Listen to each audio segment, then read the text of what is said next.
श्री महंत श्री गोपालानंद जी महाराज के निधन पर कई आशंकाएं उत्पन्न हुई है, उसको मैं आज व्यक्त करना चाहता हूँ। आप सभी ब्रह्मचारी, संत महात्मा और सारे भारतवर्ष के लोग जो श्री गोपालानंद जी महाराज को अपनी एक श्रद्धा का केंद्र समझते थे, उनके बारे में आशंकाएं यथास्थान है, ऐसा मेरा मानना है। पूज्य महाराज गोपालानंद जी की तबीयत सन 2018 में लगभग होली के बाद बिगड़ने पर महाराज को नडियाद निदान के लिए ले जाया गया, जिसमें श्री महंत मुक्तानंद जी शामिल थे। महाराज को क्या बीमारी थी, वो मुक्तानंद जी ने किसी शिष्य अथवा अग्नि अखाड़े के किसी पदाधिकारी को नहीं बताया और अपने लोगों को महाराज के इर्द गिर्द लगा दिया, जिससे किसी को पता न चले कि बापू को क्या बीमारी है। योगानंद जी और श्री अंबाजी के पीर बाबा कनसुखगिरी बापू की तबीयत पूछने लगभग बापू के बिलखा रहने पर रोजाना जाया आजा करते थे, लेकिन उनको भी बापू की बीमारी का पता नहीं चला। जब बापू की तबीयत और बिगड़ने लगी तब संजय भाई, जो वहाँ के मैनेजर के लड़का हैं, जो बापू के निकट में रहते हैं, उस संजय भाई को योगानंद जी ने पूछा कि बापू की बीमारी की फाइल कहाँ है, तो उसने बताया कि फाइल मुक्तानंद बापू के पास चापड़ा है। एक दिन बापू की तबीयत बहुत ज़्यादा बिगड़ी तो मुक्तानंद जी ने योगानंद जी और पीर बाबा को एक तरफ ले जाकर बताया कि बापू को कैंसर की बीमारी है और बापू कुछ महीनों के मेहमान हैं।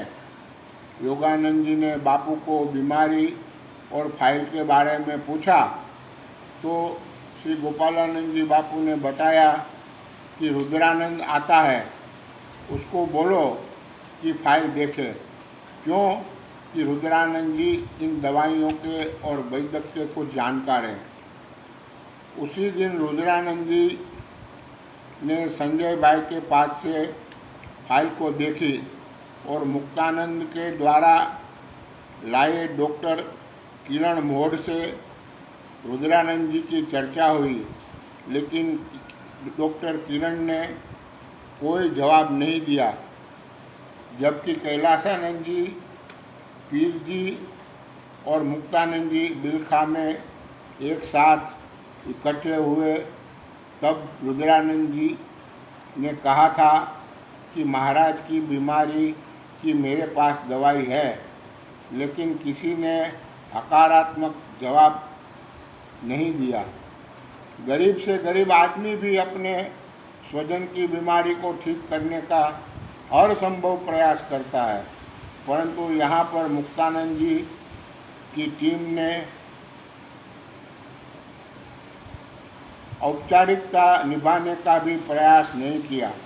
न किसी विशेषज्ञ डॉक्टर को बताया गया और न ही महाराज की चिकित्सा करवाई गई।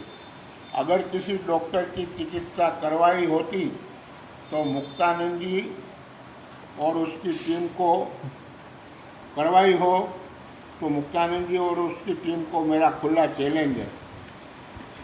विश्व के अंदर आज के विज्ञान के युग में हर एक बीमारी के डॉक्टर विशेषज्ञ है। गोपालानंद जी महाराज कोई ऐसे गरीब आदमी नहीं थे कि जिनके लिए कहीं बाहर विदेश से भी अगर डॉक्टर बुलाना पड़ता तो बुलाते और सही चिकित्सा करवाने का प्रयास तो करते। जो होना होगा वो तो कुदरत के हाथ में, लेकिन इन लोगों की ऐसी मंशा खतरनाक थी कि किसी भी तरह से बापू जल्दी हम लोगों के बीच में से विदाई लें और हम लोगों का षड्यंत्र सफल हो और हम अपनी मनमानी चलावे। महाराज की जल्दी बीमारी, महाराज की ये लोग जल्दी विदाई चाहते थे, महाराज की योग्य चिकित्सा नहीं होने से तबीयत दिनों दिन बिगड़ती गई। अंत के दिनों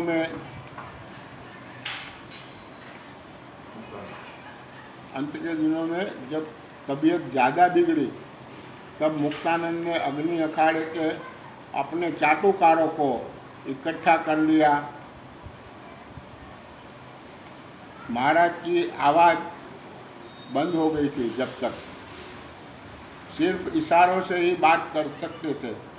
गोविंदानंद जी, कैलासानंद जी, मुक्तानंद जी और मेघानंद जी, ये चांडाल चौकड़ी ने मिलकर के कुंभ मेले के संचालन के लिए एक ठराव पारित किया, जिसमें मुक्तानंद कार्यकारी सभापति, मेघानंद जी उपसभापति बनाया गया तथा काम करने के लिए 5 लोगों को नियुक्त किया गया, जिसमें सुदामानंद जी, योगानंद जी, आनंद चेतन जी, जियानंद जी और सोमेश्वरानंद जी का नाम है।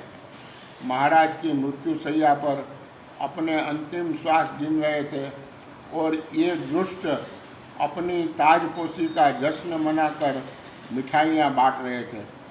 ऐसे दुष्टों को धिक्कार है। मैं इसको जघन्य अपराध मानता हूँ और धिक्कार देता हूँ। महाराज जी ने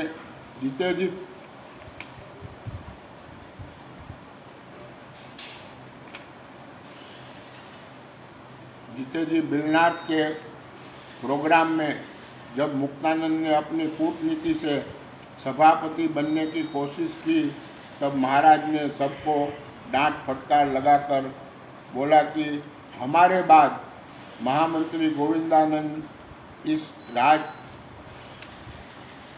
गौरी को कभी अखाड़े की जवाबदारी नहीं सौंपना और यह गोविंदानंद जी खुद संभालेंगे। यह राजगोरिया सब बेचकर अपने परिवार को पोषण करेगा। महाराज के निधन के बाद बिलखा की शोभा यात्रा के बाद पार्थिव शरीर को भी